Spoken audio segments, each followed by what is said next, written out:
on m'a invité à 20h, je suis allé à la porte, il n'y avait personne. J'ai attendu jusqu'à 23h30, celui qui fêtait est venu ouvrir la porte. J'ai dit, comment dire, tu invites nos enfants à 20h, oh non, on va commencer, on a commencé à minuit, et les fêtes étaient jusqu'à 6h du matin. Je suis rentré à la maison, j'ai dit, Seigneur, je suis fatigué de ces fêtes-là, ferme cette salle. Aujourd'hui, la salle est fermée. Alléluia. Donc faisons attention à cela. Mais c'était seulement parce qu'il y avait les valeurs en moi que je n'arrivais plus je sentais que moi-même, je risque d'être emporté. Il y a un temps, comme la Bible nous a dit, il y a un temps pour fêter, il y a un temps pour se réjouir. Mais c'était devenu un peu trop. C'était devenu comme une distraction parce que les choses qui se faisaient dans ces fêtes-là, ce n'était plus, entre guillemets, comme on dit en français, ce n'était plus catholique. Vous savez, dans le pays dans lequel nous nous trouvons, tu ne peux pas être à 2h du matin en dehors chez toi en train de servir l'alcool. Il faut avoir une licence spéciale. Beaucoup ne savent pas ça.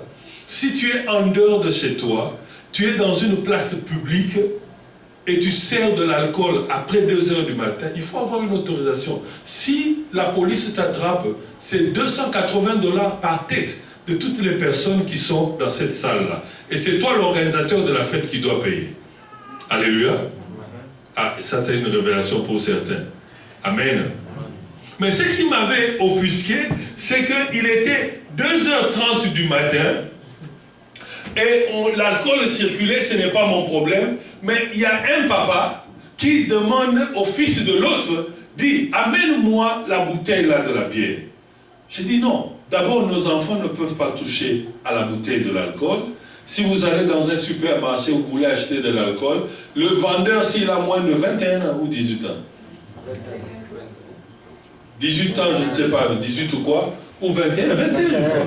S'il a moins de 21 ans, il ne va pas toucher, il va appeler un autre vendeur qui est plus âgé.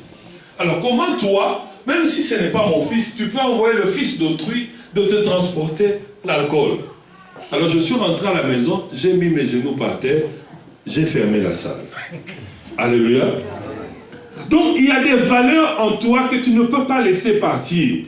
La Bible nous demande de remettre nos valeurs en valeur, nos pensées. Nous avons des pensées bonnes, nous avons des pensées chrétiennes, nous avons des pensées pour aider les autres. Mais si on s'endort dans le mouvement de la communauté, les bonnes choses peuvent disparaître de nous. Il y a plusieurs années, pour ceux qui viennent du Congo, vous savez, c'était comme de la blague. Et maintenant, les étiquettes sont restées dans les communes à Kinshasa, par exemple.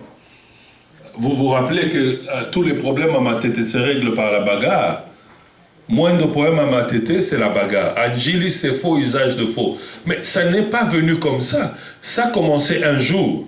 Et les gens qui y habitaient ont laissé, ils se sont endormis, ils ont laissé ces antivaleurs entrer. Tu peux retrouver le cachet de l'aéroport de Chine, de Guangzhou à Njili.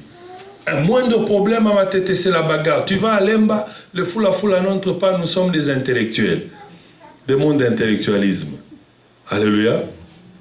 Nous avons des valeurs en nous que nous ne pouvons pas laisser être emportés par les choses qui ne marchent pas dans nos communautés. C'est comme ça qu'il faut une personne, deux personnes puissent s'élever pour dire non. Je crois que là, nous nous trompons.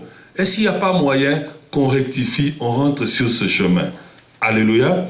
Lisons dans Jean 3, verset 3. Il est dit ceci, toujours Nicodème 3 à 4. Jésus lui répondit.